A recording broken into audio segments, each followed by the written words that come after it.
Let me ask you the question. Okay, so the question is, could God forgive a terrorist? It depends on what they've done.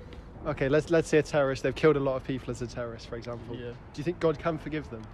Why do you think that is? It depends on if they like better themselves in the future. Okay, so you think if they sort of...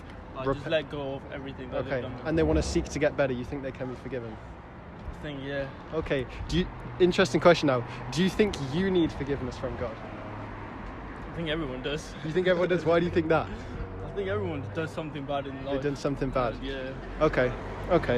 So how do you think you're going to get that forgiveness from God? How do you think you get it?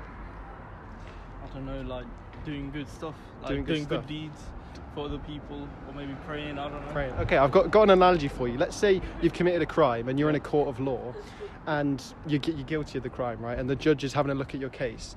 And what's he going to do? If you're guilty of it, what's he going to find you, innocent or guilty?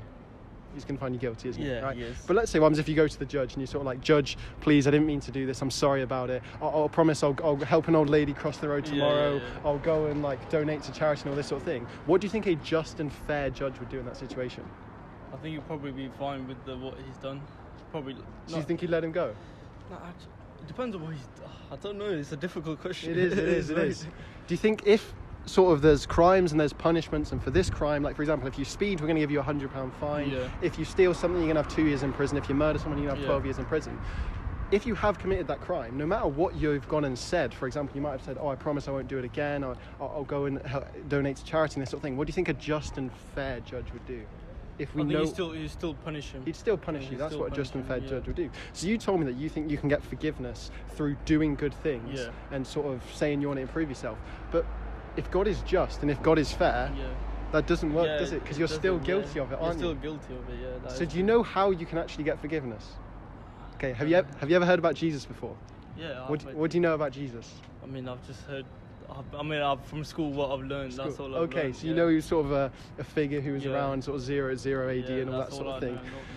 Essentially, let me just tell you about Jesus. So what Jesus did was, Jesus was God and he came down in human form and he lived a perfect life, right? Yeah. And he lived that perfect life and then he was crucified by his own people and he died on the cross, okay? And he took 100% of our punishment. Remember, he lived a perfect life. He shouldn't have been punished at all. But they crucified him and he took that punishment. So he took 100% of our punishment. So how much is left for us if he's taken 100%? He's taken a lot for us. He's taken, it's not just a lot, 100%, that's all of it, right? Yeah. So how much is left for us if he takes 100%? 0%. Yeah.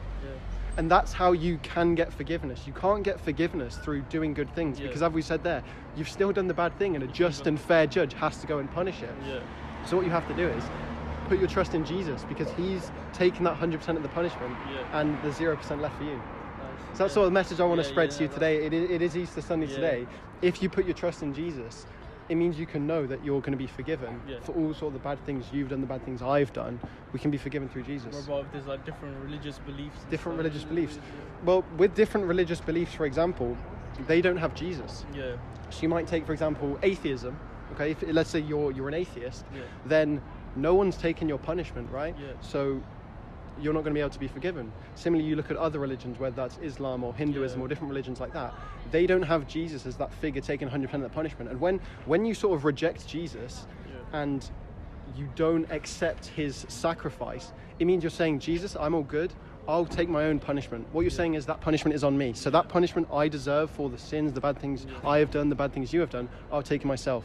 So that's why sort of if you accept Jesus, he can take that punishment for you. So you see how it's Jesus who can take that punishment for you. Okay, that's awesome, man. That's a great. Is this the first time you've heard about Jesus like that before? Yeah, it is the first time because what I know is from like going to school and stuff. That's all I know. And did they teach you about like Christmas and the Nativity and? I mean, yeah, of course they teach a bit of it. But okay. But like, exactly. There's a lot of multicultures in my school, so like, they teach kind of like everything. Different ones, all sorts of religions. Yeah, well, I'm glad we could talk to you today and get that message about Jesus. I'm just going to want to give you one last thing. What we're doing basically is we've got an events week, which we're going to be running in June, and that's where we're going to be having talks throughout the week. The first one we're going to be having is from a former terrorist, which is why we had that question at the start there, and we're talking about Jesus in particular.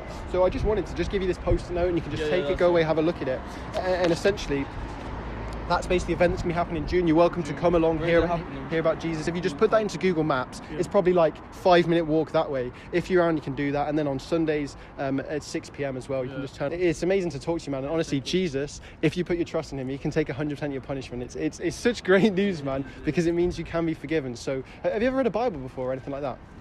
Honestly, man, I'd recommend going. I've read the Quran because I'm Muslim. You've read? Oh, amazing. Yeah, I'd recommend going and having a look at that Bible, because that's where you can sort of see Jesus, his teachings, that sort of thing. I've heard it's very similar to Islam, isn't it? Yeah. So the difference between sort of Islam and Christianity with Jesus is, in Islam you believe Jesus is a prophet, but he's not God.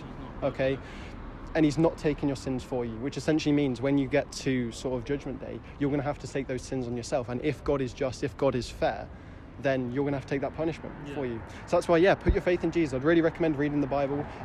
The second half in particular, the New Testament, things like Matthew, Mark, Luke and John, and also things like Romans, Ephesians. Go and have a look. And it'd be awesome if we ever see you on a Sunday, or if we see you that week. And it's been great to talk to you, man. And just remember, Jesus is Lord, taking your punishment, man. So I'll leave you to your day. Have a good one. I'll see you in a bit, man. See you. Take care. Christ is King, man.